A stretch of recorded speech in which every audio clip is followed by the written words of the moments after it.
사람은 하나님께서 창조하셨다는 것을 믿어야 그 사람이 정상적으로 지금 사는 겁니다. 여러분 누가 되었든지 그 사람이 누구든지 간에 그 사람이 어떤 사람인지를 알려면은 그 사람이 하나님을 믿는지 하나님을 믿지 않는지 이거 한 가지면 됩니다. 딱 이게 제일 중요합니다. 이 세상 모든 것을 누가 지었습니까? 하나님이 지으신 거예요. 근데 이 도시에 살면은 뭐가 문제냐면 이 도시의 모든 건물이나 집들이나 거리나 이런 모든 것들은 사실 사람이 만든 거거든요. 그러니까 이 도시에 살다 보면은 우리 믿는 사람들도 이 창조주 하나님에 대한 믿음이 약화된단 말이에요. 그러니까 인간의 기술, 인간의 능력, 인간의 재주, 지식 이게 압도당하는 거예요. 그래서 이 도시가 형성이 되면 이 기독교가 쇠퇴해요. 그래서 이런 서양 속담이 있죠. 시골은 천사가 만들고 도시는 악마가 만든다. 이게 왜 그렇습니까? 이 땅에 있는 모든 것은 다 하나님이 지은 거란 말이에요. 네. 근데 이 도시에 살다 보면은 언뜻 사람들이 착각하는 거예요. 아, 이거 다 사람이 지었지. 저 높은 건물, 저 빌딩, 저 아파트, 저 도로, 저 자동차. 그러니까 사람들은 마치 착각을 하는 거예요. 아, 저거 다 사람이 지은 거야. 그러니까 사람이 세상의 주인이고 사람이 이 세상의 모든 것을 지배하는 거야. 이게 망상이에요, 망상. 최고의 망상이 뭐냐? 하나님이 없다 하는 거예요. 그래서 성경에 뭐라 했습니까? 하나님이 없다 하는 자를 시편 14편에는 어리석은 자다 그랬어요. 여러분 왜 우리 그리스도인들이 다른 걸 다 떠나서 우리가 이 공산주의나 사회주의 이런 사람들을 배격해야 될 이유가 있어요. 왜냐? 그들은 하나님을 인정하지 않아요. 하나님 믿지 않아요. 이거 한 가지만으로도 우리는 이 공산주의나 사회주의자, 이 전체주의자 이런 사람들하고 딱 선을 그어야 돼요. 그런데 너무나 놀랍고 안타까운 것은 우리 교회 안에 이렇게 주일날 와서 하나님을 예배하는 인간들 중에 아니 공산주의나 사회주의에 물든 인간들이 우리 한국교회에 너무나 많아요. 그리고 이 북한에 갔다 온 많은 목회자들 나중에 다 밝혀질 거예요. 북한에 가서 어떻게 김일성이 절하고 그 동상에 경배하고 또 북한의 동조에서 코가 깨가지고 이 지금 대한민국에서 이 간첩질을 하고 교회 우리 기독교 안에 이 붉은 물이 들게 한 그 목사들 나중에 다 드러날 겁니다. 나중에 다 그들이 죽어서도 어쨌든 드러날 거예요. 나중에 통일이 되면은 기밀이 해제가 되면은 북한에 가서 간첩질한 목사들, 선교사들 그거 다 드러나요. 그러니까 그 자들은 악한 자들. 왜 악한 자들이냐? 하나님이 살아계신 것을 선포한다는 자들이 예수님의 십자가를 선포한다는 자들이 어떻게 북한에 가가지고 북한 사람들은 김일성을 신으로 믿어요. 신. 아직도 모르는 것 같아요. 북한 저 전역에 35,000개 동상이 있어요. 동상 35,000개. 그리고 북한에 보면 영생탑이라고 해요. 영생탑. 김일성이가 아직도 그 동상에서 살아서 북한 주민들을 통치한다고 그렇게 가르치고 그렇게 믿고 있단 말이에요. 근데 그 앞에 가가지고 절을 하고, 그 앞에 가서 고개를 숙여요. 우리가 다니엘서 보면은 다니엘과 세 친구들이 보십시오. 그 금신상 앞에서 절하지 않았단 말이에요. 그것도 분명히 강단에서 설교했을 그 인간들이 거기 가가지고, 고개 납자 엎드려가지고, 거기에다가 또 북한의 그 미인계에 걸려가지고, 그래서 우리 한국교회가 왜 이상하게 90년도 중반 이후로 이상하게 그때부터 이제 김대중 정권 들어와가지고 북한에 자유롭게 왕래하고 그 짓을 했거든. 막 대북 지원이니 뭐니 해가지고 막 북한을 돕자는 운동 그 헛소리 해가면서 막 교회마다 기도원마다 다니면가지고 그렇게 목회자들이 왔다 갔다 하니까 점점 교회 안에 이상한 소리 하는 인간들 심지어 노동당 당원증을 가지고 있는 그런 목사들이 교회 안에 와가지고 북한은 참 좋은 곳이다. 우리가 어떻게 북한을 대적하냐. 우리 북한도 같은 동포인데 그런 말로 꼬드겨가지고 얼마나 이 교회가 어때요? 좌편향. 사회주의, 공산주의. 어느덧 여러분 우리나라 기독교 안에 얼마나 이 빨갱이들이 많은지 그거 알아야 돼요. 그걸 조직적으로 체계적으로 가르치는 그런 기관도 있어요. 거기 많은 그 젊은 20대, 30대, 40대를 가가지고 그런 책들 읽고 강의 듣고 하다 보니까 자기도 모르게 우리 한국 사회가 어때요? 전반적으로 기독교도 좌파 성향으로 다 가버렸어요. 교회 안에서 우파적 성향 조금이라도 설교해 보십시오. 난리 납니다. 다 쫓겨나고 교회 안에서 들고 일어나요. 그러니까 저 큰 교회들이 지금 목회자들이 찍소리를 못하는 거예요. 그 목회자들 자체도 물론 좌편향이겠지만 여러분 자 보죠. 나는 다른 걸 다 떠나서 어떤 사상이든 어떤 철학이든 어떤 이념이든 지식이든 간에 창조주 하나님을 인정하지 않으면 그건 볼 것도 없어요. 더 이상 볼 것도 없는 거예요. 그것부터 시작합니다. 너가 하나님을 믿지 않으면 너의 사상과 이념이 아무리 좋은 거라도 그거는 절대 용납할 수가 없다. 이게 기독교인의 입장이에요. 그러니까 기독교회는 적어도 우리 한국교회는 무조건 공산주의, 좌파, 사회주의는 딱 배격을 해야 되는 거예요. 그런데 얼마나 많은 이 뱀의 혀를 가지고 있는 신학자들과 목회자들이 교묘한 말로 꼬드겨서 이 대한민국의 온갖 악한 거 막 끄집어내고 북한에 대해서는 찍소리도 안 하고. 그러니까 나 그런 사람들한테 그렇게 북한이 좋으면 거기 가서 살아라. 거기 가서 강냉이 죽 먹고 살든지.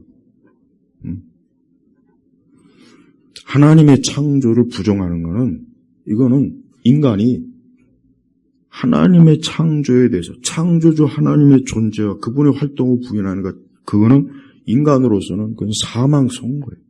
이 땅의 모든 문명이나 모든 것들은 다 어디에서 출발합니까?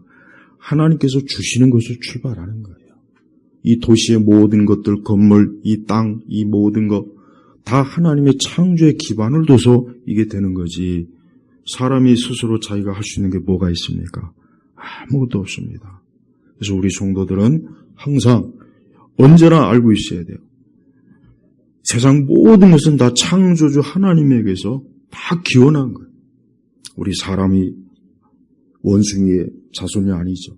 제가 전에도 얘기했잖아요. 지금은 대부분의 일반 학계나 인문학이라든가 어느 영역이든지 이 진화론적 바탕, 그래서 인간이 이 사피엔스, 이 창조주 하나님이 아니라 하나님의 형상으로 지어진 것이 아니라 진화론적 기반, 원숭이니 이상한 유인원이니 여기서부터 출발해가지고 발전된 종이 오늘 인간이다. 다 이렇게 가르칩니다. 특히 과학이나 자연과학 계통은. 그러니 그런 거를 아이들이 배우고 청소년들이 배우고 우리들이 다 배우고서 이게 사회에 나오니 이 사회가 어떻게 되겠어요? 하나님을 무시하고 하나님을 예배하지 않고 인간이 아무리 발버둥 쳐봐야 결국은 창조의 근원 대신 하나님에게서 떨어지는 한 마치 뭡니까? 여러분 우리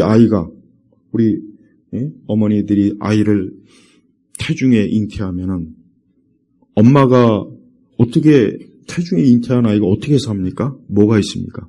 탯줄이 있는 거예요. 탯줄이 있는 거예요. 그 탯줄이 끊어지면 아이는 살 수가 없어요. 엄마 뱃속에서도.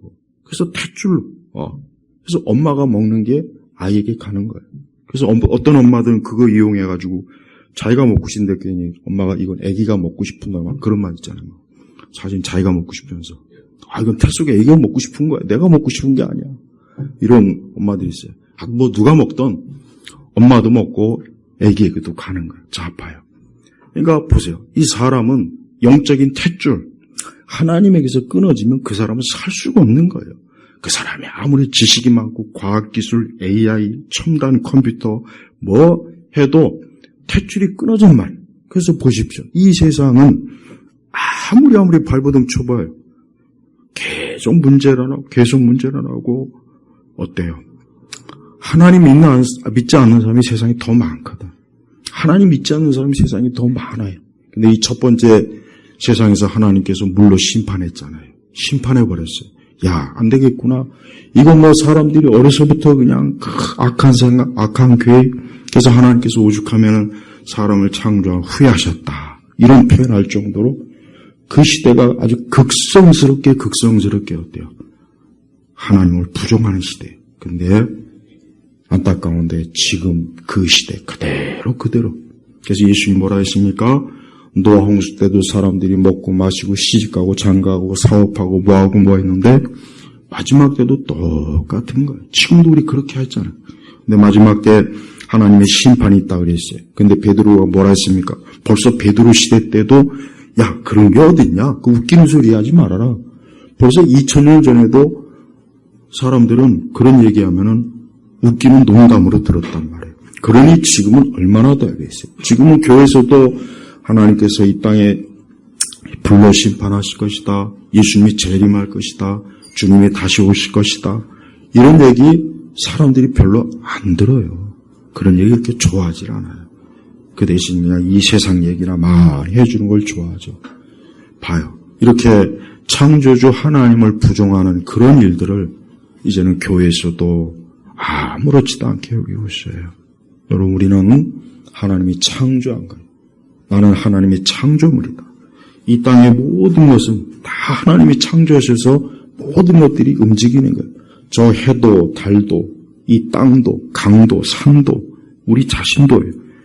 하나님께서. 그래서 오늘 2절에 보니까 나의 도움이 천지를 지으신 여호와에게서다. 그래서 우리 성도들은 항상 모든 것을 어디에게서? 하나님에게서. 우리가 세상을 살다 보면 어떤 도움을 받아야 할 때가 있어요. 근데 도움을 받는 것도 한계가 있어요. 정말 도움을 받지 못할 때도 있고 그래요. 그래서 우리 성도들은 인생을 살면서 자신의 모든 삶의 근원을 누구에게서 도움을 구해야 되냐? 하나님에게서 도움을 구해야 돼요. 항상 하나님에게서 도움을 구해야 돼요. 정치 지도자들도 또 이 땅의 지식인들도 학생들도 청년들도 노인들도 남자도 여자도 항상 하나님에게서 도움을 구한다면 얼마나 자신의 인생이 복되고 세상이 좋아지지 않겠습니까? 그런데 하나님은 외면하고 하나님에게 도움을 구할 생각은 안 하고 인간에게 도움을 구하려고 하고 이 세상에 도움을 구하려고 하니까 더 꼬이는 거예요. 더 안 되는 거예요. 그래서 우리 성도들은 매사에 나의 도움이 천지를 지으신 여호와에게서다.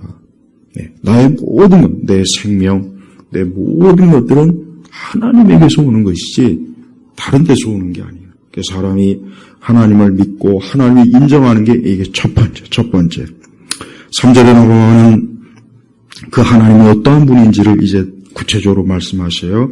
하나님께서는 여호와께서는 너의 발을 미끄러지지 않게 하시며 너를 지키시는 분은 졸지도 아니하실 것이다. 이스라엘 지키시는 분은 졸지도 아니하고 주무시지도 아니하신다. 이 표현은 참 하나님께서 우리에게 하나님이 어떻게 우리를 돌보시는지에 대해서 우리가 이해할 수 있게 했어요. 자 보세요. 하나님은 졸거나 주무시지도 않는다. 졸거나. 여러분 어제 어떤 뉴스 봤습니까? 저 북유럽 어디에서 큰 배가 이게 항해사가 졸다가 이 배가 그 해안가에 있는 집 앞 코앞까지 간 거예요. 그 주인이 아침에 이제 눈을 뜨고 보는데 웬 배가 그냥 그 주인이 막 깜짝 놀래가지고 막 그 엄청난 그 130m짜리 그 큰 배가 화물선이 바로 그 있으니 그 기가 막힐 일이죠. 근데 왜 그랬느냐? 그 항해사가 졸았어요. 그 2등 항해사가 졸은 거예요. 졸으니까 이 배가 산으로 가는지 어디로 가는지 모르고 그냥 이 배가 그냥 와버렸는데 이 해안가. 근데 바로 코앞에 이 집이 주택이 있는 거예요. 조금만 더 그냥 왔으면 그냥 집이 그냥 그 엄청난 배에 그냥 잡아요. 인간은 이래요. 아무리 여러분 과학이 발달하고 아무리 그래도 이게 결국은 이 사람의 손에서 이게 되는 문제이기 때문에 이게 자칫하면 이게 문제가 커져버립니다. 잡아요. 근데 하나님은 어때요? 여기 보니까 졸지도 주무시도 않는다. 그러니까 하나님께서 깜빡깜빡 졸고 잡아려갖고 그만 우리를 돌봐야 될 때 돌보지 못하거나 우리의 기도에 응답을 해줄 때 제때 기도 응답을 못 해주거나 만약에 그래봐요. 우리가 어떻게 하나님 믿겠어요? 불안하잖아요. 야, 이거 하나님 지금 졸고 있는 거 아니야? 이거 혹시 주무시는 시간 아니야? 이거 혹시? 이거 지금 내가 기도하고 있는데, 우리 예배 드리고 있는데, 하나님께서 피곤해갖고 지금 저 하늘에서 지금 구름친 데에 누워 계시는 거 아니야? 혹시라도, 어때요? 사람들이 그런 생각을 할까봐, 우리 믿는 성도들이 그런 생각을 할까봐, 그럴 일이 없다. 그럴 일이 없다, 이거예요. 그럴 일이 없다. 우상은 졸고 자는 것을 떠나서 우상은 죽어 있어요. 죽어요. 우상은 그냥 죽은 거예요. 우상은 죽은 거라고. 불상이니 이런 거 많지 않습니까? 다 죽은 거예요. 거기는 아무것도 없어. 그 아무것도 없는 데다가 거기다 막 절을 하고 공양을 하고 막 기도를 하고 별짓 다 하죠. 그래서 성경은 그래서 우상숭배를 어리석다. 어쩌면 그렇게 어리석냐? 너보다 못한 그 우상 앞에서 왜 복을 비느냐? 너보다 못한 그 우상 앞에 가지고 왜 복을 비르고 있냐 이거예요. 웃기는 일이죠.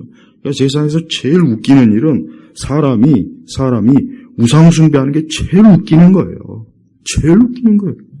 근데 우리나라 보면은 이 불교가 심하고 무당, 난 그래서 다른 것보다도 이 대한민국 왜 이럴까? 다른 거 아니에요. 우상 숭배가 심하기 때문에 그러는 거예요. 정치나 경제 근본 문제 이전보다 더 지금 심각한 거는 우상 숭배가 너무 심해요. 정말 심각해요. 이 국토 사방 천지에 막 우상의 재단이 가득해요. 이 동네 서울에는 성당이 곳곳마다 있죠. 무당집도 곳곳에 많죠. 저 산에 가면 또 절이 있죠.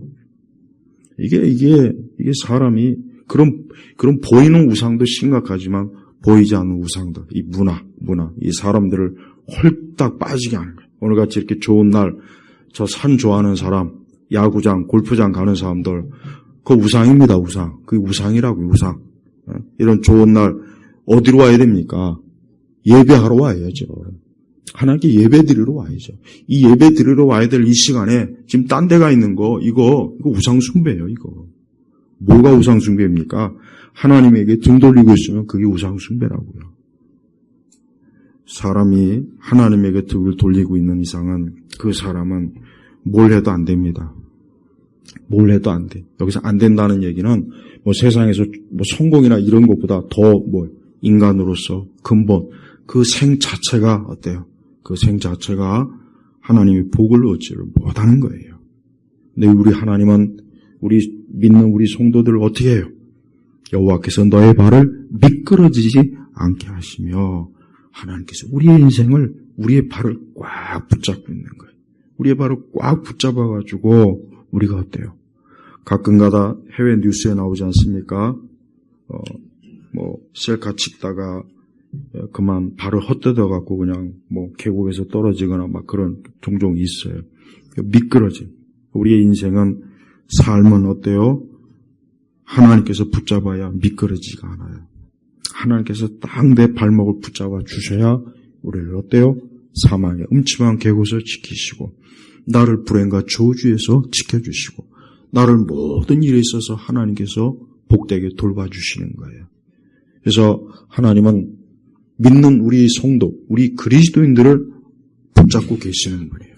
그래서 하나님 우리를 지금도 나를 붙잡고 있으니까 나는 안심해도 된다. 이 믿음 가지고 여러분 사셔야 돼요. 그렇게 돼야 돼요. 그래서 그 믿음이 중요한 거예요. 또한 5절에 보니까 여호와는 너를 지키시는 분이시니 여호와께서 내 오른쪽에서 내 그늘이 되시고 낮의 해가 너를 해하지 못하며 밤의 달도 너를 상하게 못할 것이다 그랬단 말이에요. 이 말씀은 딱 읽어보는 순간 어디가 떠오릅니까? 출애굽기가 떠오르죠. 출애굽기에서 보면은 이스라엘 백성들이 애굽에서 나와서 이제 광야로 들어갔어요. 광야로 들어가니까 광야는 낮에는 엄청 뜨겁고 밤에는 엄청 추워요. 그래서 정말 밤에는 자칫하면 얼어 죽습니다. 낮에는 그냥 후라이팬에다가 마치 계란 후라이 하는 것처럼 낮에는 정말 뜨겁다고요. 그러니 그런 곳에서 이스라엘 백성들이 광야에 나와 있으니 어떻게 합니까? 잘못하면 다 죽죠. 그냥 떼 죽는 거예요. 애굽에선 살았지만 만약에 광야에서 하나님께서 해와 구름으로 하나님께서 그러니까 밤에 불과 낮에 구름으로 하나님께서 저들을 보호하지 않으면은 이스라엘 백성들은 광야에서 그냥 다 떼죽음을 그냥 죽는 거예요. 하루도 못 버텨요. 근데 하나님께서 그들을 어때요? 마치 그들을 낮에 해가 너를 해지 못하며 밤의 달도 너를 상하게 못할 것이다. 그러니까 하나님께서는 이스라엘 백성들을 어때요? 항상 밤이나 낮이나 하나님께서는 돌보신 거예요. 우리도 그렇습니다. 우리 그리스도인들은 하나님이 돌보셔요. 이거 한 가지는 분명히 여러분 알아야 돼요. 여러분이 어떤 일이 있어도 어떤 상황에 처해도 이거 한 가지는 잊지 마세요. 하나님은 나를 돌보시는 분이다. 이거는 반드시 믿어요. 믿어도 되는 거예요. 하나님이 나를 돌봐요. 하나님이 나를 돌보시다가 졸거나 주무시거나 아차하는 이게 없습니다. 하나님은 매 순간 우리를 돌보시고 우리를 살피시고 우리의 모든 형편과 상황을 다 아시면서 적절하게 하나님께서 도움의 손길, 하나님의 인도하시는 손길을 하나님께서 다 베푸시는 거예요. 그래서 성도는 이 세상에 도움을 구하거나 이 세상에 궁극적으로 소망을 두지 말고 어디에 소망을 둬야 됩니까? 하나님에게서 소망을 두고 하나님께서 나를 지키고 나를 돌보고 있다 하는 이 믿음을 우리가 가져야 돼요. 또한 7절에 보니까 여호와께서 너를 모든 악에서 지키시며 내 영혼을 지키실 것이다. 중요한 것은 영혼을 지키실 것이다. 영혼을. 그래서 사람은 물리적 존재만으로 이 사람을 규정하면 안 됩니다. 사람은 영혼이 있어요. 사람은 영혼이 있단 말이에요. 그래서 사람이 귀한 거예요. 그래서 사람이 영혼의 존재를 부정한다는 것은 아까 얘기했잖아요. 이 무신론자들, 또 유물론자, 이 공산주의자들, 그냥 빨갱이라고 얘기하면 돼요. 그 공산주의나 사회주의자들을 고상하게 칭하면 안 돼요. 그냥 빨갱이라고 얘기해버려야 돼요. 그렇게 얘기해야 돼요. 그렇게. 예. 이 자들은 인간의 영혼을 부정해요. 오직 물질이다. 물질이 전부다. 오직 물질만이 존재하는 것이고 나머지는 존재하지 않는다. 그러니까 이런 생각을 가지고 있는 사람들은 사람을 어떻게 취급합니까? 그냥 기계 취급하는 거예요. 물질 취급하는 거예요. 그러니까 사람을 조금 더 귀하게 여기질 않아요. 절대 사람을 귀하게 여기지 않습니다. 그래서 항상 이런 유물론자들, 인간의 영혼을 부정하는 자들은 항상 어때요? 잔인한 짓을 많이 해요. 그래서 사람을 짓밟아 죽이고 잔인하게 죽이고 6.25 때 여러분 얼마나 많은 저 북한에 있는 공산주의자들이 이 땅에 있는 많은 사람들을 잔인하게 죽였어요. 작조에다 그냥 목을 잘라 죽이고 코에다가 이 쇠줄을 걸어가지고 줄줄이 엮여가지고 북으로 끌고 가고 오만 짓을 다 했단 말이에요. 근데 그 후예들이 지금 대한민국을 지금 집어삼키겠다고 지금 요즘 광란의 춤을 추더군요. 광란의 춤을. 요즘 어떤 이상한 좌파 정당 보니까 선거 유세하면서 막 춤추더만요. 내가 참 꼴값 떤다 그냥. 좀 춤도 예쁜 사람이 춰야 보기 좋지. 어디서 하나같이 거지 같은 것들이, 그냥 산돼지 같은 것들이. 그런 걸 보고 박수 치는 거 보면 난 그것도 참 이해가 안 가요. 여러분, 공산주의자들은 인간을, 이 어린아이도, 우리는 어린아이가 얼마나 예쁘고 좋습니까? 그러나 공산주의자들은 그런 거 없어요. 아이들도 그냥 인정사정 없이 목을 쳐 죽이고, 죽창으로 찔러 죽이고, 돌로 쳐 죽이고, 이런 짓을 하는 이 자들이 뭐예요? 영혼을 부정하는 자들이에요, 영혼. 근데 그런 자들을 추종하는 그 사람들은 도대체 어떤 사람이에요? 그런 걸 볼 줄 모르는 거예요.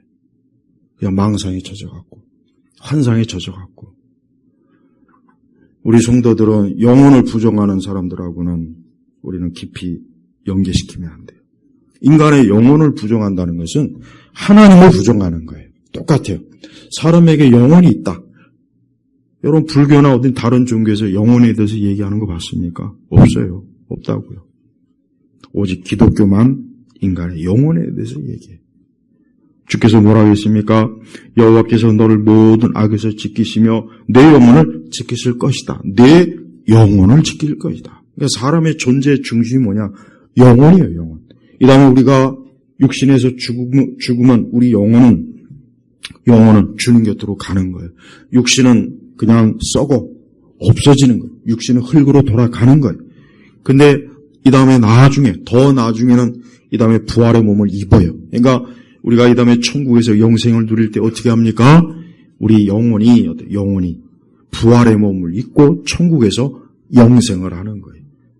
그러니까 하나님께서는 사람에게 영혼이라고 하는 가장 중요한 핵심, 가장 중요한 것을 우리에게 처음 아담을 창조할 때 심어놓으셨고, 그 다음에 하와도 창조할 때 그대로 하나님의 형상, 또 영혼이 그대로 있는 거예요. 그래서 사람은 다른 동물하고는 틀려요. 다른 거하고는 정말 틀립니다. 저 나무나 어떤 여러 짐승이나 동물하고는 존재 틀린 이유가 뭐냐? 사람은 영혼의 존재가 있기 때문에. 그래서 이 사람이 왜 하나님을 믿어야 되느냐? 영혼이 있기 때문에 있는 거예요. 근데 이 영혼이 영적으로 아담의 범죄로 인하여 죽었단 말이에요. 죽은 거예요. 그게 사망이에요. 그러니까 진짜 사망은 하나님께 범죄한 그 아담의 그 죄로 인해서 영적으로 죽은 것. 요게 진짜 사망이에요. 요게 사실은 죽음이라고. 그래서 사람이 영혼이 살아야 그가 지금 사실 살아있는 거예요. 육신이 살아있는 것만 가지고는 안 돼요. 육신이 살아있는 그것만 가지고는 인간이 어때요? 지금 제대로 그 존재가 회복이 아직은 못된 거라고. 아직은 못된 거.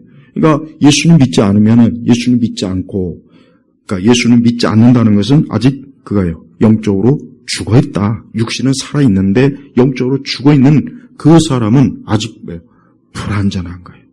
불완전한 거예요. 그래서 그 불완전한 사람들은 육신적으로 살 때 어떻게 보면 언뜻 보면 큰 문제는 없지만, 문제는 그 영혼에 다시 창조주 하나님 앞에 다시 그 생명을 하나님 거두실 때 하나님 앞에 갈 거라고요. 그 하나님 앞에 가면은 그 하나님께서 그 영혼이 그리스도로 인하여 생명을 얻지 못한 죽은 영혼, 그 죽은 존재이기 때문에 하나님께서는 그의 어때요? 심판의 부활에, 그게 생명의 부활이 아니에요. 우리 오직 그리스도를 믿는 자들만 어때요? 생명의 부활로 우리가 영생에 이르고, 그러나 그리스도를 믿지 않는 죽은 영혼은, 그 영혼은 어때요? 영혼이 지옥에 가서 그 심판의 부활의 몸을 입고 거기서 영생하는 거예요. 이게 사람의 궁극적인 운명이에요. 예수님께서 우리를 구원하신 그 구원의 의미가 뭐냐? 여기서 내 영혼을 지키실 것이다 라는 건 뭐예요?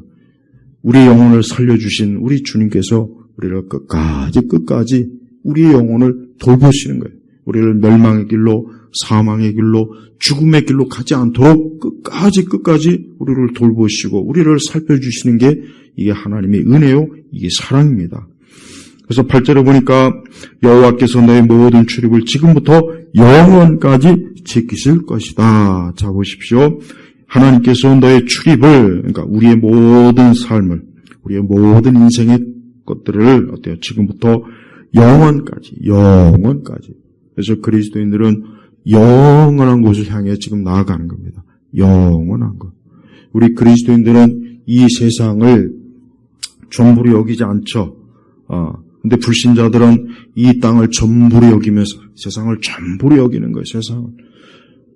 이 세상이 전부인 거예요. 자신의 인생이 아무리 설령 70, 80, 90을 산다 해도 그들에게는 이 땅이 전부입니다. 그러니까 소망이 없어요.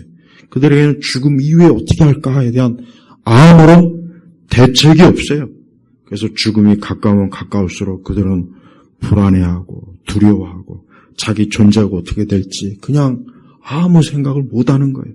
그래서 점점 그들은 소망이 없어지고 기댈 것이 없어지니까 믿지 않는 불신자들의 인생의 마지막은 정말 허무하고 어둡고 그냥 쓰러져 버리는 거예요. 하지만 우리는 어때요? 우리는 영원히, 그래서 우리 성도들은 이 다음에 주님과 함께 영원히 천국에서 영생을 누리는 거예요. 여러분 제발 이 말씀의 성경의 말씀을 꼭 믿으십시오. 저는 이 말씀을 지금 시대 교회에서도 이 말씀을 전하면은, 야, 우리 신자들이 이거를 듣고 또 너무 유치하게 여기지 않을까? 어떻게 아직도 그런 걸, 증거합니까? 이러지 않을까? 그런 생각이 좀 들기는 해요, 솔직히. 그래서 이런 것보다는 좀 그냥 다른 걸 더 많이 얘기하는 게 좋지 않을까? 실제적이고, 실용적인 걸 좀 더 많이 얘기하면 좋지 않을까? 그 생각을 해요. 근데, 그래서는 안 돼요. 교회는, 우리의 기독교 신앙생활은 실용적인 걸 추구하는 것이 아니라 뭡니까? 영원한 것을 추구하는 거예요. 영원한. 우리에게 하나님께서 영원한 생명을 줬어요. 하나님께서 우리에게 영원한 사랑을 주셨어요. 하나님께서 우리를 향한 계획은 영원한 계획이에요. 하나님께서 우리를 인도하시는 것은 영원한 자본. 그러니까 기독교는 영원한 거예요. 항상 영원을 추구해요. 다른 종교는 영혼을 추구하지 않습니다. 그렇게 못해요. 그들에겐 그것이 없으니까. 그러나 우리 기독교는 영원한, 그 성도들은 영원히 나는 주님과 함께 영생을 누릴 거다. 나는 영원히 천국에서 주님과 함께 할 것이다.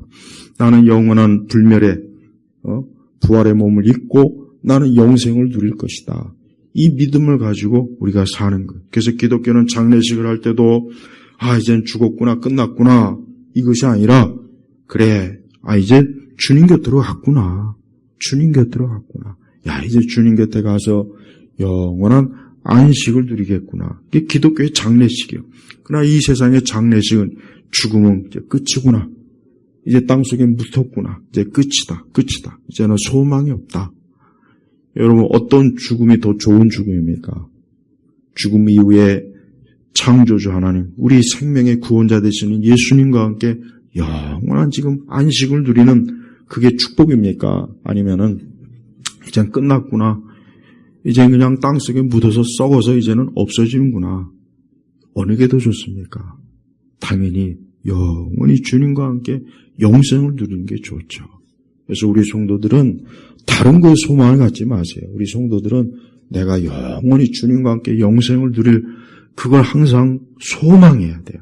이 소망이 커야 됩니다. 이 소망이 가장 커야 돼요. 이 소망이 아예 없거나 기대가 없거나 이 소망에 대해서 그저 1년에 한두 번이나 겨우겨우 생각날까 말까 한다면 그 사람이 어떻게 하나님의 자녀일 수가 있겠습니까? 하나님의 자녀라면 그 마음에 가장 소원하는 게 뭐겠어요? 하나님과 영원히 함께 누리는 영생을 누리고 싶다 하는 이 마음이 항상 들어야 되지 않겠어요?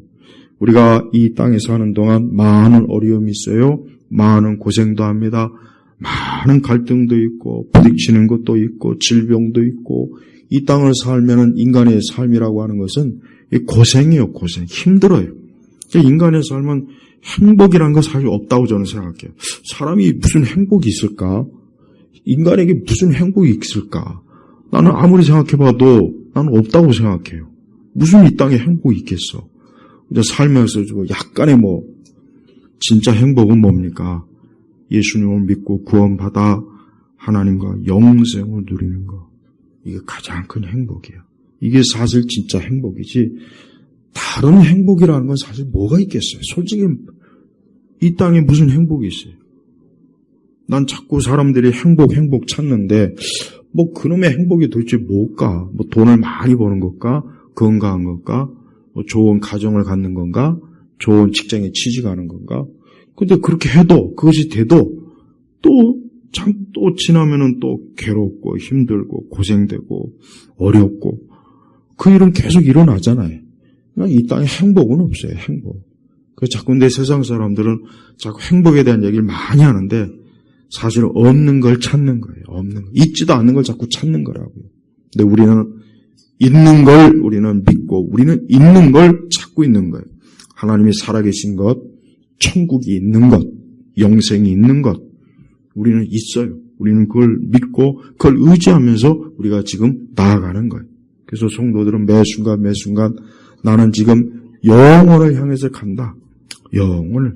그때가 되면 우리는 더 이상 이 땅의 모든 수고와 슬픔과 괴로움과 어려움에서 완전히 이제 벗어나게 돼.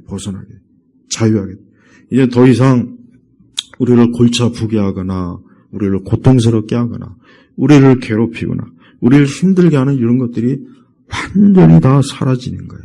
그래서 영생의 그 기쁨과 소망은 우리 그리스도인들에게 최고의 위로가 돼요. 이것이 진짜 위로야 돼요. 여러분, 우리 세대 기독교가 이런 영원한 것을 가지고 성도들에게 위로를 줘야 돼요. 이게 진짜 위로이기 때문에. 근데 다른 위로는 별로 쓸모가 없어요. 오래 가질 못하는 거예요. 저는 우리 성도들이 진짜 행복하고 싶으면은 영원한 위로를 주시는 영원하신 하나님을 믿고 그분을 바라보고 그분과 함께 할 때를 마음에 자꾸 생각하며 말씀을 통해서 그걸 사모할 때 거기에 행복이 있고 거기에 기쁨이 있어요. 왜 많은 현대 이 도시에 사는 사람들이 정신적으로 왜 시달리느냐? 왜 그렇겠습니까? 간단해요. 영원한 소망이 없으니까 그런 거예요. 영원한 소망이 없으니까. 오직 이 땅에만 모든 걸 두고 여기에만 계획을 세우고 여기에만 자기의 기쁨의 근원을 찾는다면 그건 멀지 않아. 조금 지나고 나면은 그것이 얼마나 결국은 썩은 재밖에 부스러지는 재밖에 안 된다는 것을 그가 또 알게 됩니다. 그럴 때마다 힘든 거예요. 그래서 우리 성도들은 영적으로 모든 면에서 하나님께 소망을 두면서 우리가 인생을 사는 겁니다. 오늘도 그렇고 내일도 그렇고 우리가 사는 날 동안 다른 게 없습니다. 우리가 사는 날 동안 인간의 삶이 결국은 종착지가 뭐겠습니까? 무덤을 향하는 거예요. 무덤으로 가고 있고 누구나 다 거기를 종착점으로 지금 가고 있어요. 누구는 더 빨리 가고 누구는 더 늦게 가는 것, 그 차이뿐이에요. 부자도 지금 무덤으로 향하고 있고 가난한 자도 무덤으로 향하고 있고 건강한 사람도 무덤으로 향하고 있고 아름다운 사람도 무덤으로 향하고 있고. 자 보세요. 마지막 그 종착지에 다다랐을 때 우리 주님께서 우리를 환하게 맞이하실 때 우리를 맞이하는 천사들과 함께 우리가 주님의 품에 안길 때 얼마나 큰 기쁨이 있겠어요. 그 기쁨을 가지고 우리가 살아가는 겁니다. 그러나 이 땅은 아니에요. 여러분, 이 세상은 여러분 앞으로 시간이 가면 갈수록 점점 더 이 세상이 우리를 참 감옥에 가두는구나, 우리를 상당히 아주 힘들게 하는구나 하는 걸 더 가면 갈수록 지금 아마 체득하게 될 거예요. 왜? 이 세상의 마지막 그 종점을 향해서 가는 그 마지막 그 시기는 그 어느 때보다도 더 끔찍하고 두렵고 많은 어려움이 이 인류 앞에 지금 펼쳐질 거란 말이에요. 그래서 우리는 언제나 하나님에게 소망을 둬야 돼요. 언제나 그리스도에게 소망을 둬야 돼요. 예수님이 내 소망이고 그분이 나의 기쁨이고 그분이 내 위로요, 내 위안이고 그분이 내 자랑이고 예수님이 내 모든 것에 정말 근원이시다. 이게 사실입니다. 여러분의 가정이나 여러분의 개인의 모든 삶 속에 우리 예수님이 있을 때 거기에는 소망이 있고 기쁨이 있는 것, 그리고 어둠은 싹 물러갑니다. 하나님이 없고 그리스도가 없는 곳을 보십시오. 거기에 뭐가 있습니까? 거기에 있는 거라고는 인간의 죄로 인해서 겪는 모든 고통과 괴로움은 거기로 다 몰려들게 돼 있어요. 근데 주 예수 그리스도께서 계신 그곳에는 거기에는 모든 기쁨이, 모든 소망이, 모든 즐거움이 거기에 다 있는 것입니다. 그래서 이렇게 사람은 하나님을 믿고 하나님을 의지할 때 그의 인생이 활짝, 마치 오늘 저 바깥에 그 태양빛이 얼마나 환하고 좋습니까? 바로 하나님께서 우리 사람들에게 그리스도를 통해서 주시는 그 축복이 저와 같은 거예요. 그러나 그리스도가 없는 인생은 불행이요, 저주요, 슬픔이요, 재앙이요, 어둠이요, 우울함이요, 죽음이요, 죽음. 이래도 예수님 안 믿고, 이래도 하나님을 의지하지 않고, 이래도 하나님에게 나아가지 않겠습니까? 오늘 주일날, 오늘 예배 자리한 우리 온 성도님들, 우리 주님께서 얼마나 여러분들을 사랑하시면 이와 같은 말씀으로, 오늘 이 시편 121편에 이와 같은 말씀으로 내가 너를 밤이나 낮이나 너를 지키고 보호하고 너를 돌보고 있다. 그러니 안심하고 평안을 가지고 인생을 살기를 바란다. 바로 이 뜻입니다. 우리 온 성도님들이 오늘 이 말씀의 축복을 받으시고 주여 안에서 큰 힘을 얻으시길 주의 이름으로 축복합니다. 기도하겠습니다. 하나님 아버지 감사합니다. 오늘 시편 121편의 말씀, 나의 도움이 천지를 지으신 여호와에게서이다 하는 이 말씀이 우리 온 성도들에게 확고한 믿음의 반석이 되게 하시옵소서. 주여 우리 교우들을 단단히 붙잡으시옵소서. 저들의 마음, 저들의 믿음, 저들의 영혼에 힘을 주시고 저들의 육신도 주께서 든든히 붙잡으셔서 사는 날 동안 영생의 소망의 기쁨을 가지고 살게 하여 주옵소서. 예수 그리스도의 이름으로 기도 올렸습니다. 아멘.